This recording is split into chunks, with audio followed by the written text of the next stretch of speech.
capital campaigns are actually amazing opportunities for fundraiser growth as well, because a fundraiser who goes through a capital campaign comes out the other end a much stronger fundraiser.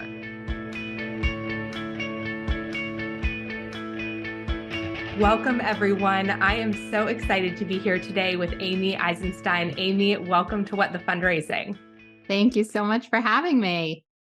So I really feel like you are someone who needs no introduction. You are probably the only actually consultant that I really followed as a fundraiser who I would go to for all of my different resources. But why don't we start with you just sharing a little bit about your background, what brings you to this work, and what you're so passionate about working on today?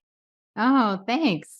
So I started my fundraising career as a development director. I worked at a few different shops over more than a decade. And so I feel like I really feel the pain of and understand what it's like to be a development director, because that was me for more than 10 years.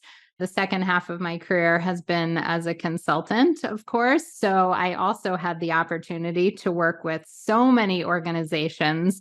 And I fell into fundraising. I think like everybody, most people don't like when they're 5, like, oh, I wish I was a fundraiser. But I knew I wanted to help people.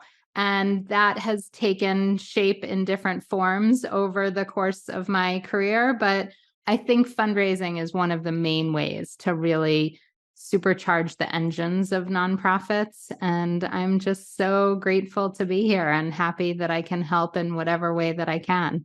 Thanks for saying that. I agree. I feel like fundraising often gets siloed as like this means to an end or the necessary evil to like do the work. And I really see it as the trim tab, like the catalyst that powers the work that cultivates supporters and builds movements and all of those things. And so I love the way you talk about and think about fundraising.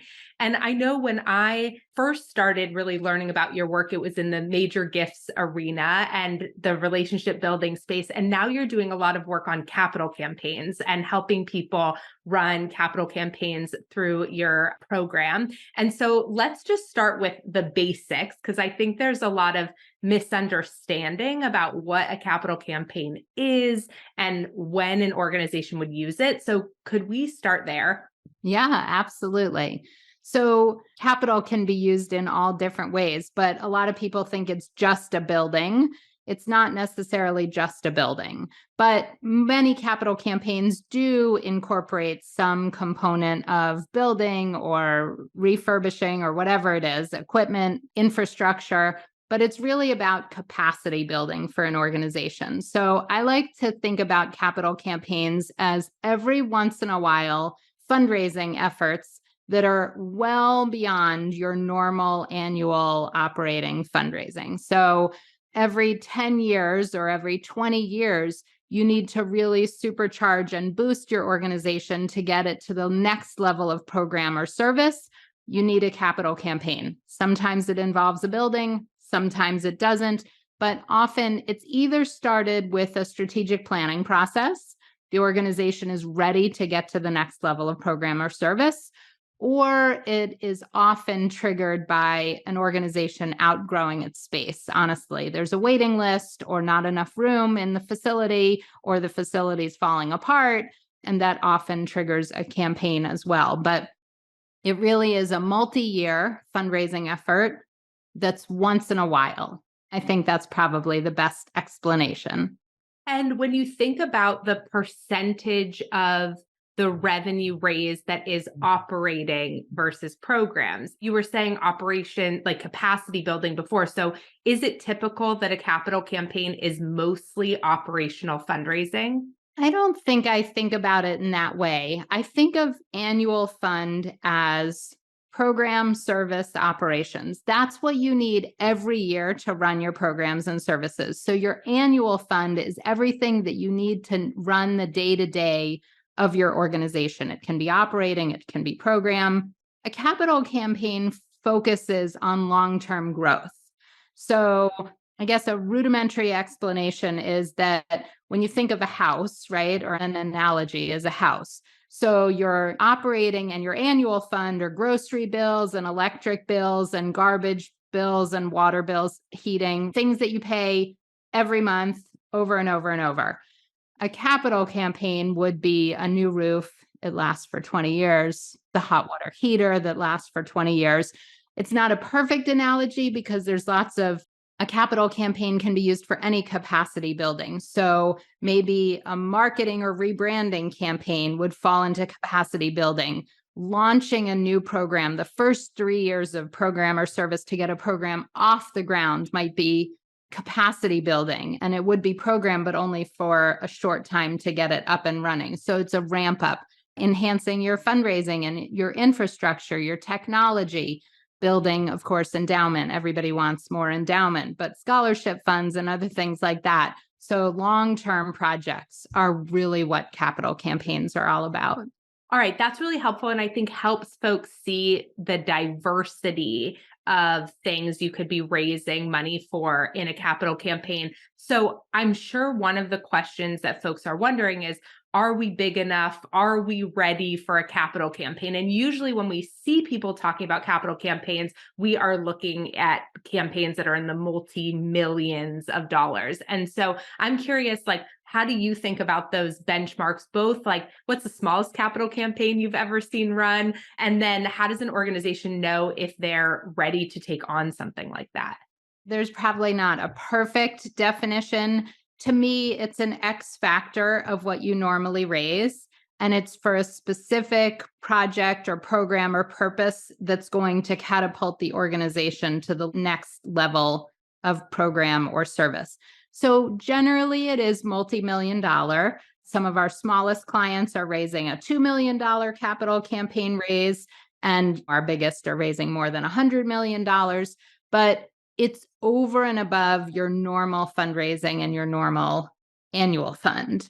But could an organization say they need a new school bus that would be, I don't know how much a school bus is, $100,000, and call it a capital campaign and a special project? Sure.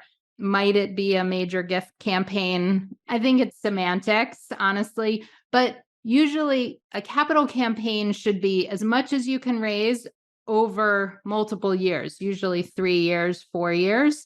So if you're going to raise money for a school bus in 1 year, I don't think I'd classify that as a capital campaign. You don't have to put a lot of new systems and structures and strategy in place to do that.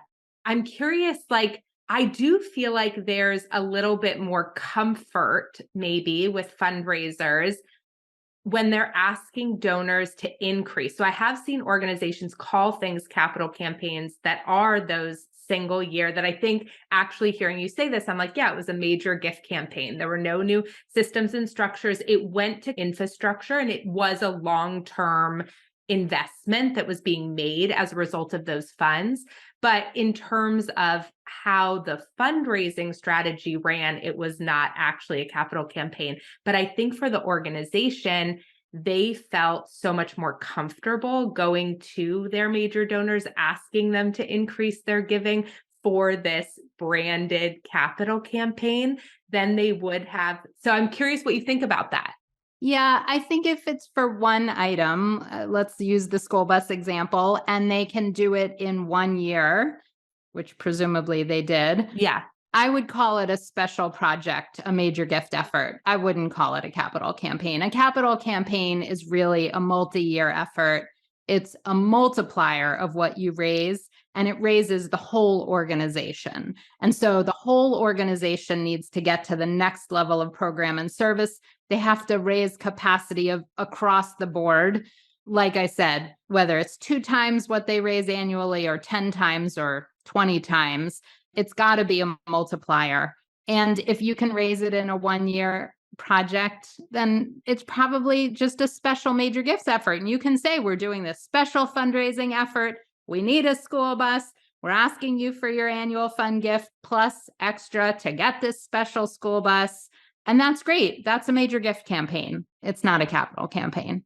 Okay, I really appreciate that distinction. And I want to talk about sort of what are some of those distinct differences in a capital campaign, especially around the donor relationship management piece and how you sort of maintain your annual fund while you are running a capital campaign. But before we go there, I want to ask, and you can tell me if you don't want to answer this question, I'm really curious about how the overhead conversation fits into capital campaigns and if there's any distinct differences in how we approach that conversation in them.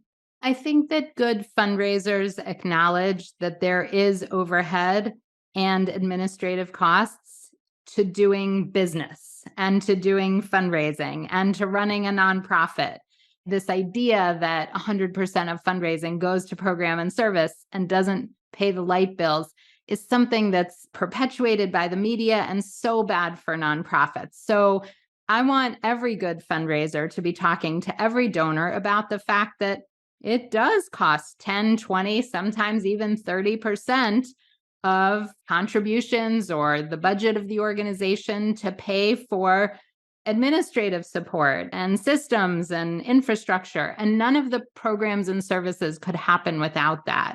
And so this notion of no overhead to me is so absurd. But I think it is the same in a capital campaign as it is an annual fund. But in fact, because everything's a multiplier, capital campaigns actually are probably the least expensive type of fundraising.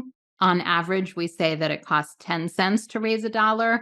In most other types of fundraising, direct mail, certainly events, even grant writing is 20, 30, 40, 50% cents to raise $1.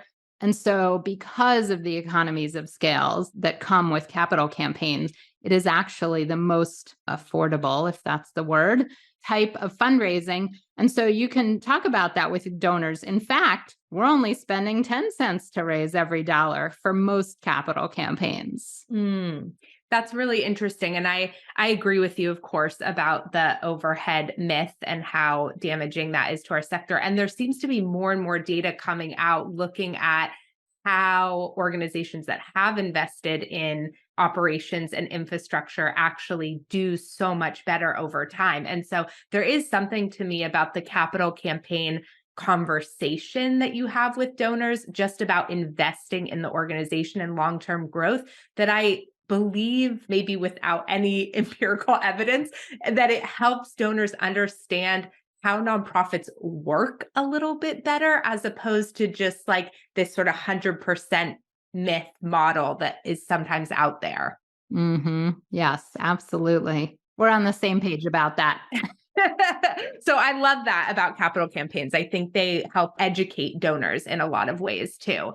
Let's talk a little bit about how, because I think there's a lot that folks can learn, whether they're going to do a capital campaign or not, about how the relationship management side of capital campaigns work and sort of the multi-year commitments and how those get managed with annual fund, like maintaining the annual fund of the organization. And I'd be super curious to know, I hear a lot, and I'm sure you do too, about people downgrading their donors or making assumptions about what folks cannot do before asking folks what they can do, and can really easily look at their list of donors and say, oh, we don't have what we need here to do more, do something so big. So how do you start folks off even thinking about this? First of all, you asked me 3 or 5 questions in one. I know. So I'll go one by one. I got too excited. Yeah. So I actually want to go back for 1 second to something you said just earlier about educating donors. Capital campaigns are actually amazing opportunities for fundraiser growth as well, because a fundraiser who goes through a capital campaign comes out the other end a much stronger fundraiser. They have the opportunity to ask for gifts bigger than they've ever asked for before. They often have consultants coaching them. There's more fundraising infrastructure and training and education. And so in addition to educating donors, fundraisers come out the end of a capital campaign as much stronger fundraisers, or at least they should, unless they subcontract it out completely. But ideally, they learn and grow. And we build the capacity of our organizations that way by making our internal fundraising team stronger. So, okay, so we want to talk about relationship management, annual fund. Let me start with annual fund, because I think that that's a question that everybody has. Is this going to eat my annual fund? Is this going to destroy my annual fund? Is that part of your question? Yeah, exactly. Okay. Exactly. The good news is that if you do capital campaign strategy right, and not everybody does, but if you do pay attention to capital campaign strategy, we do something we call the double mention, double ask. So every time you're interacting with a donor, whether it's written communication or verbal, you're talking to a donor, you always acknowledge either that you're asking for both or you mention both, even if you're just asking for one. So, for example, if you're sitting down in front of a campaign donor and you're asking for the campaign, you might say, listen, you've been a generous annual fund donor to our programs and services for years. That's why we're here talking to you about this exciting growth opportunity. We want you to know that everybody we raise money from this year, we're going to first and foremost be asking them to maintain or even potentially increase their annual fund gift and make a capital campaign gift over and above that as a one-time special gift, because we need to maintain our programs and services that we have while we build this building or whatever we're doing.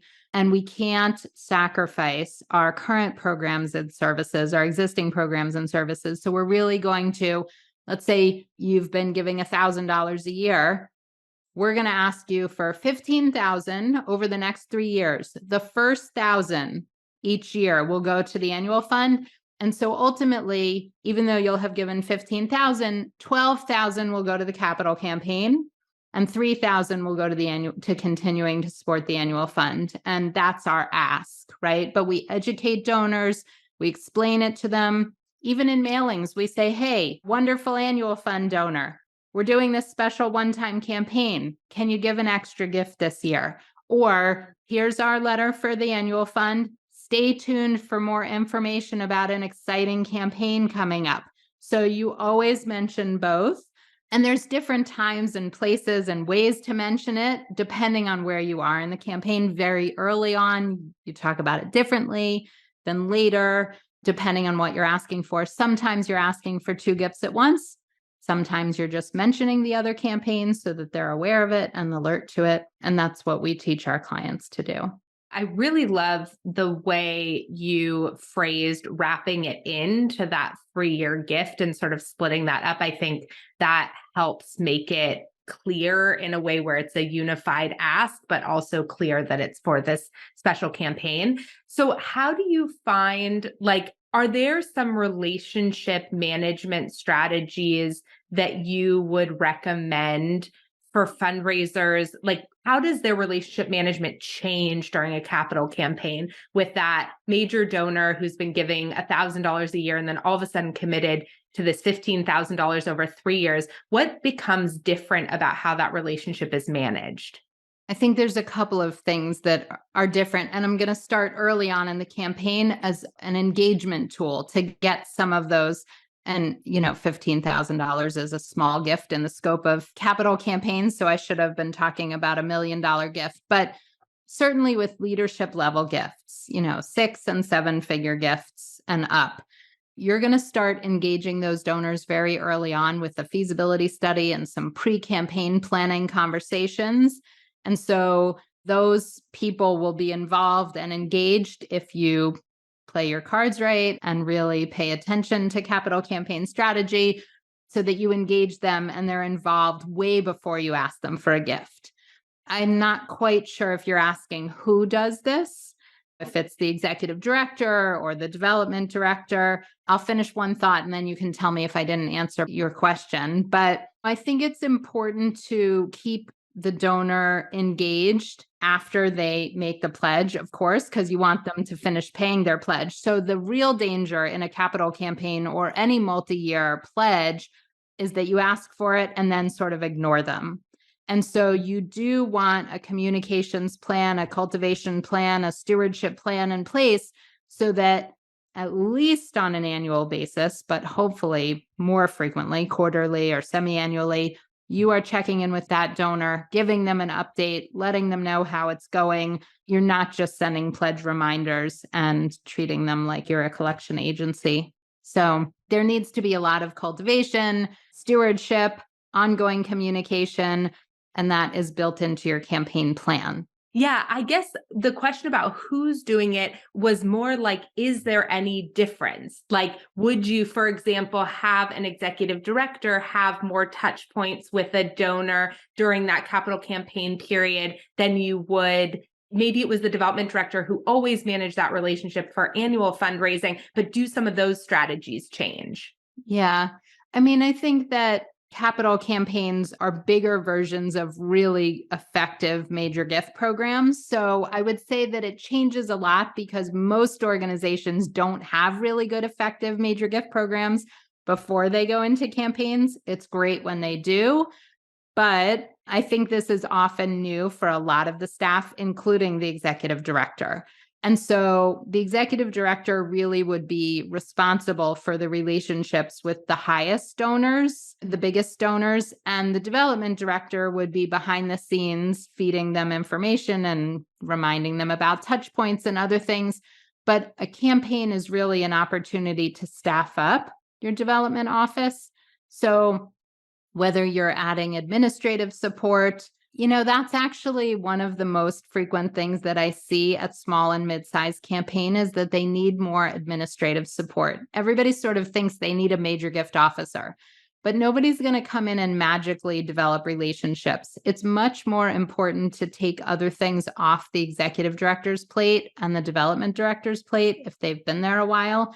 They're the ones who need to get out and be in front of donors. The executive director with the biggest donors to the organization and the most loyal and longest term donors, the development director taking the next level of donors. But what they need help with and staffing up on often is administrative support and behind the scenes help. Okay, I love that advice because one of the questions I wanted to ask is how can fundraisers avoid burnout during a capital campaign? And I feel like maybe that's the beginning of that conversation. So, how do you think about that?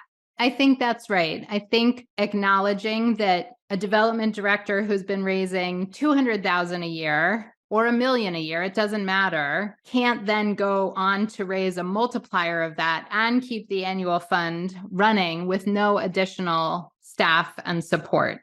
And so I think that the assumption needs to be that there will be some staffing up and consulting expertise brought in. Otherwise, you will burn out your staff. I mean, the idea, we always joke behind the scenes when a board says, we don't want to hire anybody, we just want the current staff to do it. Do you think they're sitting there twiddling their thumbs on a normal day? They're not. And so in order to avoid burnout, you have to staff up and you have to provide the resources and the supports necessary. The other thing is that a campaign is a marathon, not a sprint.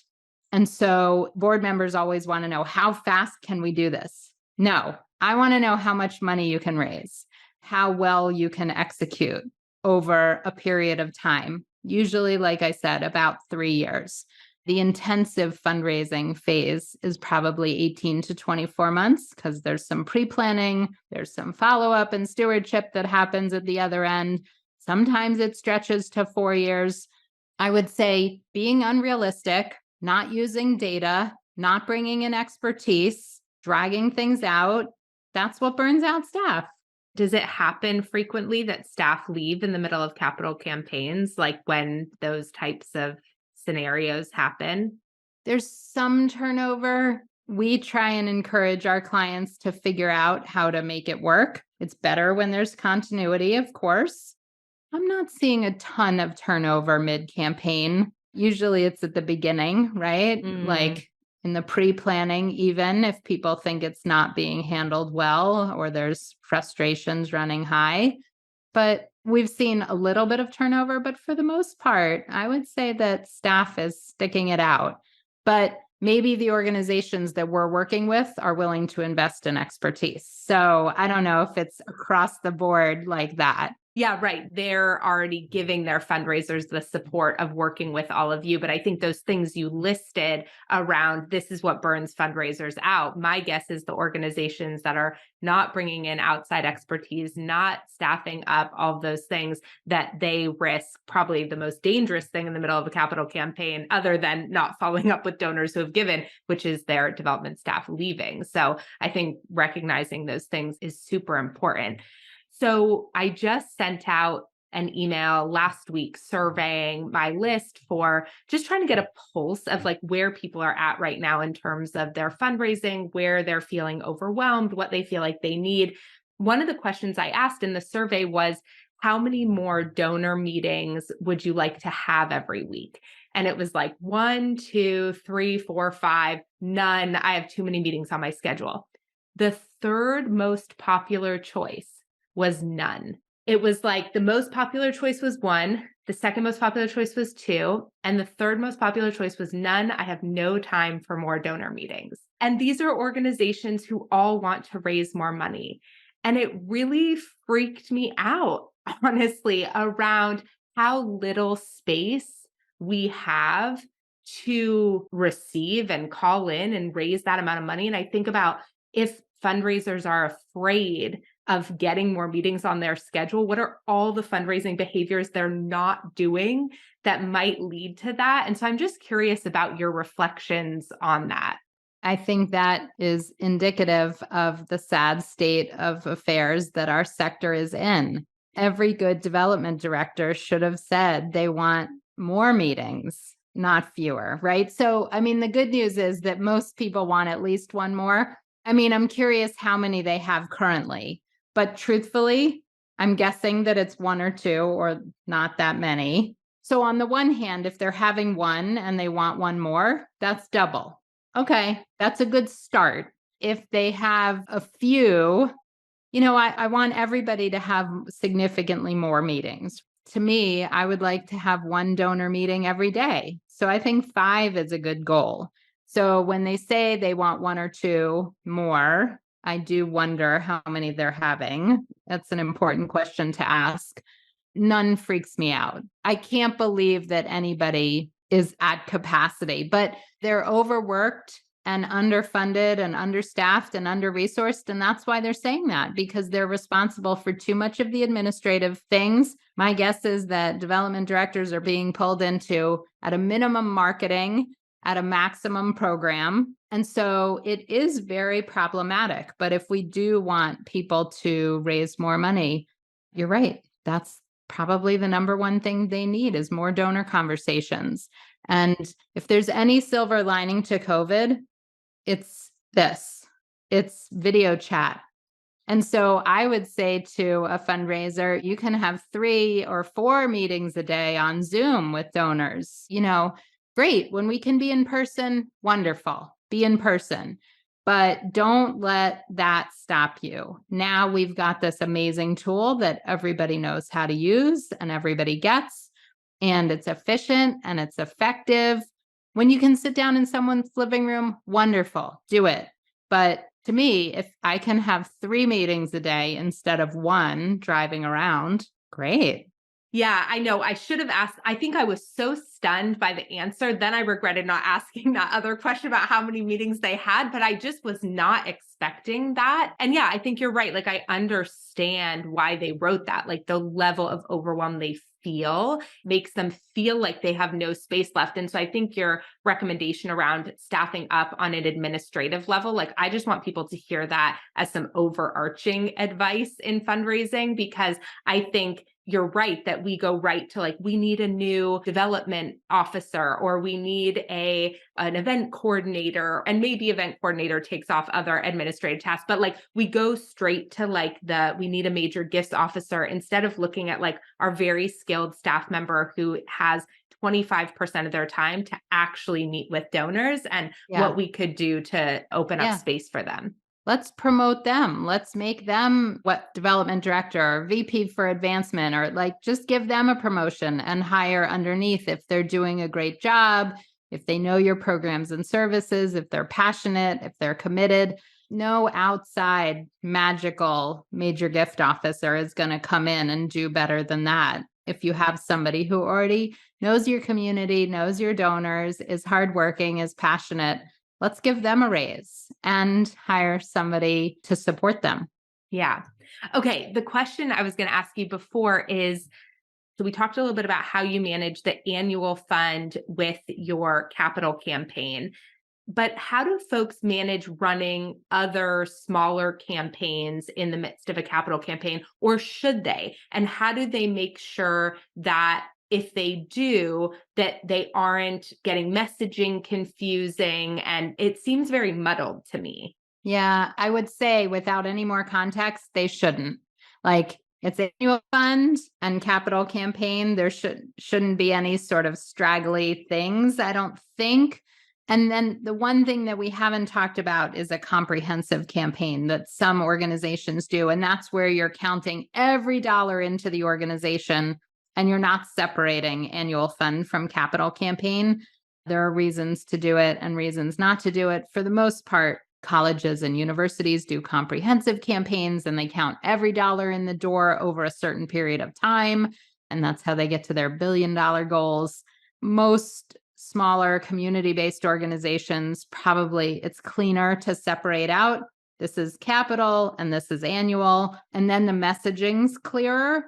But there are some organizations that do comprehensive campaigns, and that's fine. There are reasons to do them and just as good reasons not to. But so tell me more if you want to about another sort of campaign in the middle of that. I do think that sounds complicated. Yeah, maybe what I mean, and I'm just revealing my limited knowledge of capital campaigns as we talk about this, but maybe what I mean is like, okay, so Giving Tuesday is coming up, or it's August, and they're in the middle of a capital campaign, but they want to do a big push around Giving Tuesday because that's always been a very exciting sort of peak moment for their organization. How do they Yes. wrap that into this? It depends on what stage of the campaign they're in. However, because the quiet phase, people have probably heard of the quiet phase, that's when you're asking for gifts one on one.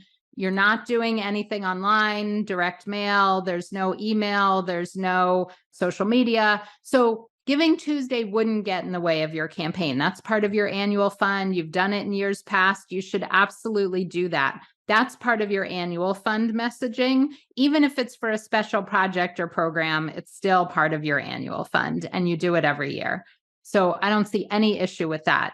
It gets a little messier if Giving Tuesday falls in the public phase of your campaign, because the public phase of your campaign is when you go and ask everybody via mail and email and social media. But what you can say is, hey, you've probably heard we're doing a capital campaign and it's Giving Tuesday. So why not double your gift so that we can give to the annual fund and to the capital campaign? It is about messaging. Or you might say, the money for Giving Tuesday is going to the annual fund as it always has.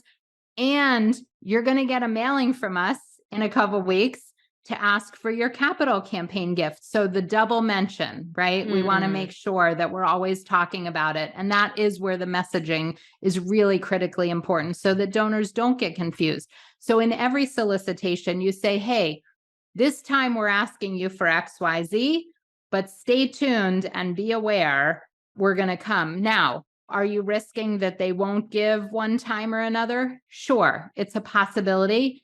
In the public phase of the campaign, people make choices, but we are asking them to dig deep and go over and above for the capital project. That's really helpful to think about. And I'm curious, I interviewed a behavioral scientist on the show a little while ago, and she was talking about, I'm forgetting the actual term in behavioral science, but the way that we speed up when we're close to the end of something. She talks about how when we get close to a bus stop, no matter how soon our bus is arriving, humans just start walking faster.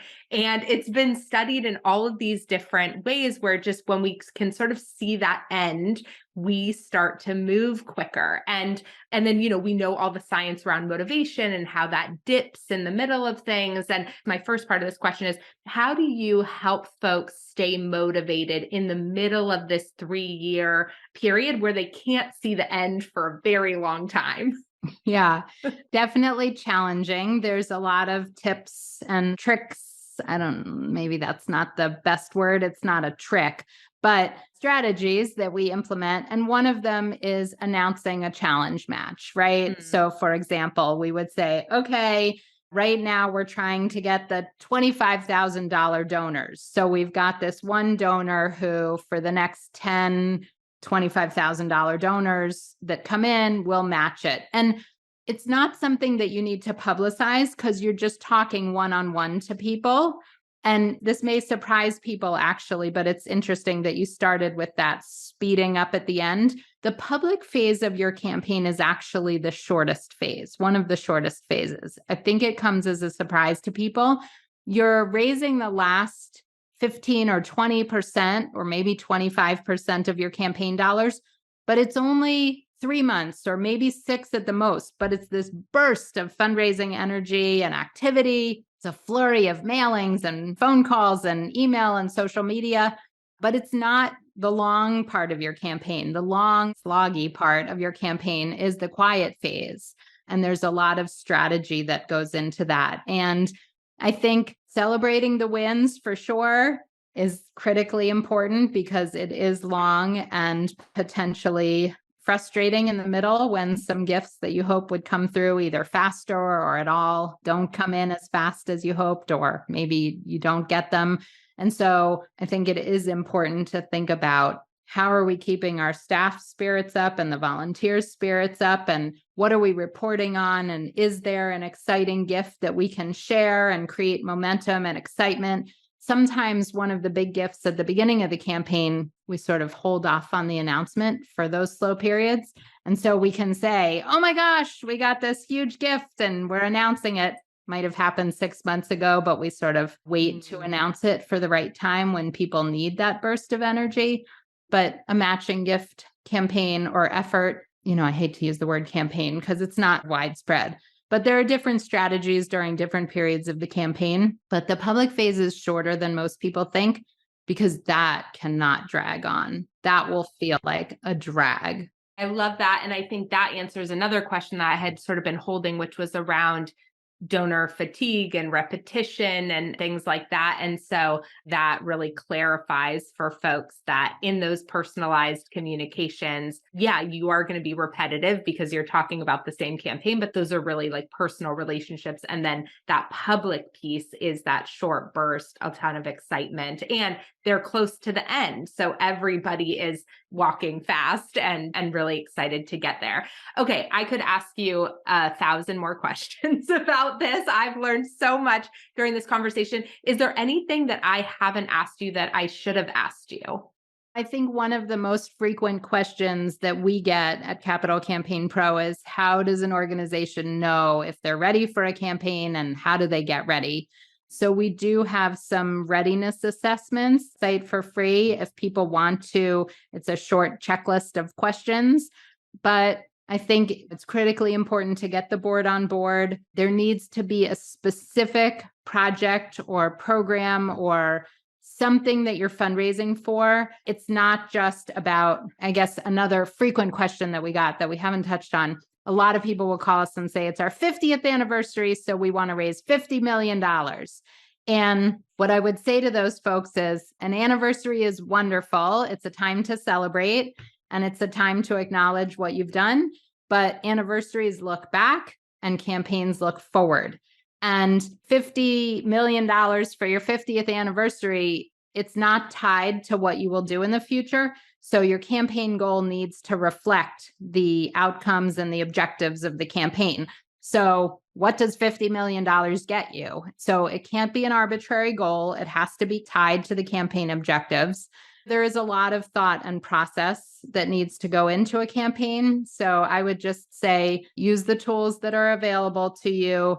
Invest in expertise so that you're setting your campaign up right from the beginning. The saddest thing is when people call us and they've sort of raised maybe 2/3 of their campaign goal and they're totally stuck, but they didn't set it up right from the beginning. And it's much harder to get someone unstuck than it is to get them in the right direction in the first place. Those are also helpful. I'll make sure the links are below directly to Capital Campaign Pro and those assessment tools. Where else can folks go to find you, follow along, learn more?